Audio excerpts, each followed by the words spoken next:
Diam dulu. Jangan terlalu banyak di situ, Pak. Jangan terlalu banyak. Ini. Terlalu banyak. Sabar. Ya, hari ini kita mengevakuasi 6 orang ABK dari kapal Lingkar Peta 89, di mana Lingkar Peta 89 ini mengalami musibah tenggelam dihantam badai gelombang ya di selatan Bali, kurang lebih berjarak 30 sampai 35 nautical mile. Dan informasi itu kami terima pada tanggal 28 sore, laporan dari pihak agen ataupun perusahaan.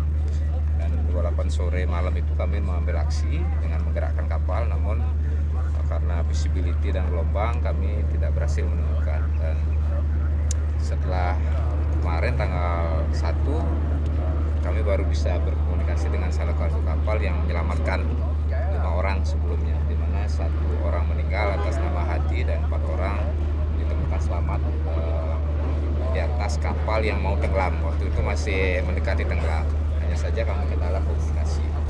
Dan kapal nelayan ini memang tidak dilengkapi peralatan komunikasi yang memadai, seperti misalnya alat komunikasi radio marine, kemudian tidak ada GPS-nya, tidak ada AIS-nya, sehingga kita kesulitan melacak kapal ini.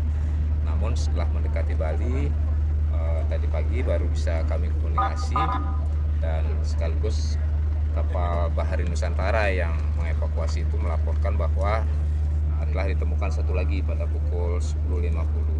Kami ada 3 kapal melakukan pencarian di area tenggelamnya kapal ini, 1 kapal Basarnas dan 2 kapal dari Bahari Nusantara, yaitu KM Bahari Nusantara dan Bahari Nusantara 25. Nah, sampai saat ini kedua kapal tersebut masih melakukan pencarian, dan ini karena pertimbangan emergensi dan memang harus mendapatkan perawatan medis, mengingat di kedua kapal nelayan ini tidak ada tenaga medis. Kami terpaksa harus sandar sore hari ini dengan memindahkan korban yang berada di kapal itu untuk secepatnya memberikan bantuan medis, karena 1 orang kondisinya sama-sama kita lihat tadi sangat betul-betul kritis.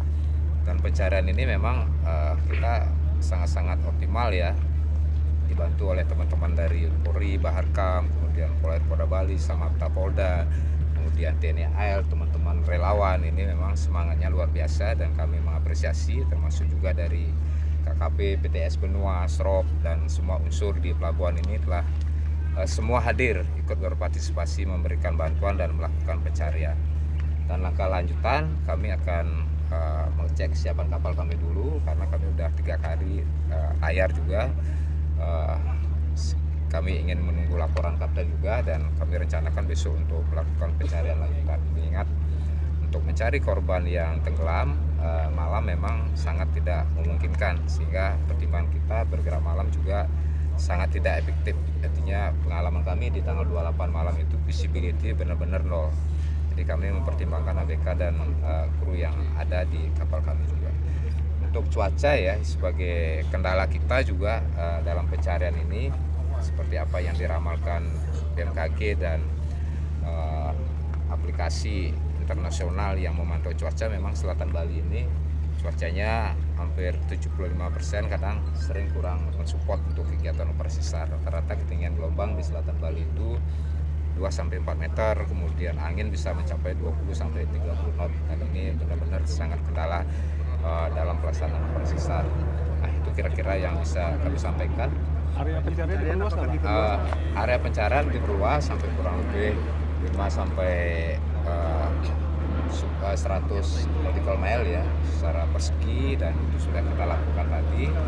Tapi karena ini informasi dari kapten yang selamat, nakoda kapal dari Lingkar Peta yang selamat itu, bahwa yang meninggalkan kapal itu hampir semuanya tidak menggunakan alat keselamatan, sehingga kita masih berspekulasi lah untuk berupaya mencari korban dalam kondisi selamat. Tapi upaya-upaya itu akan tetap kita lakukan. Apakah semua korban meninggalkan kapal pada saat kapal tenggelam? 5 orang yang berada di atas kapal itulah yang masih selamat, yang lainnya meninggalkan kapal. Informasinya awalnya hanya berpegangan kepada bola-bola jaring. Nah, kalau jaring itu biasanya kan kayak bola pelampungnya gitu, hanya berpegang pada itu. Tapi melihat ketahanan fisik seseorang dengan kondisi survivor tentunya lebih dari sehari tanpa makan tanpa minum, kita pasti agak tidak kuat lagi berpegangan, sehingga ya kita peluangnya masih 50-50 nih Pak, nanti peluangnya masih, harapan kita tetap bisa kita temukan selamat seperti yang satu orang tadi pagi jam 10.30. Para ABK yang selamat ini bagaimana Pak? Tadi ada satu yang infus. Ya, satu yang infus itu yang ditemukan terakhir karena memang udah hampir 3 malam 2 hari ya tidak mendapat pasokan isi lah, tidak dapat makan, tidak dapat minum, termasuk fisiknya kuat, sehingga memang lemas. Dan tadi kita lihat tim medis dari KKP, TNI AL dan teman-teman BPBD juga yang ikut memberikan bantuan medis tadi mau tidak mau memasang infus, dan satu ada cedera kaki, dan 4 tadi kita lihat masih bisa jalan, namun kita pastikan juga dari pihak agen kapal, dari perusahaan untuk mendapatkan perawatan medis. Pak, keterangan dari nakodanya waktu kejadian itu kapalnya terbalik atau sempat mungkin patah? Terbalik memang karena dihantam ombak, karena seperti saya tegaskan tadi, rata-rata gelombang di atas Bali ini memang mainnya di rata-rata 4 meter, dan pelaut-pelaut yang kejadian ini biasanya ke ground fishing itu sampai dengan 1000 nautical mile, sampai mendekati perairan Australia dengan keberaniannya yang sudah biasa dengan ombak seperti itu. Namun ada kalanya juga faktor-faktor alam tentunya tidak bisa kita lawan ya, yang bisa mengakibatkan kapal itu bisa tenggelam. Pak, kalau sekitar lokasi kejadian itu kedalaman berapa sih Pak?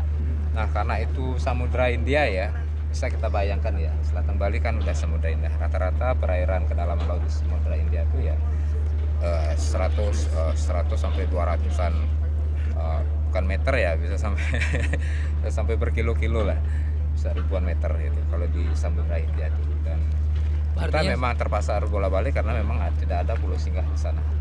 Artinya 9 korban yang masih dalam pencarian Pak ya? Ya, 9 korban sampai saat ini masih kita dalam pencarian, dan 2 orang masih 2 kapal masih pencarian, dan rencananya kita besok pertimbangkan untuk memberangkatkan lagi KNF.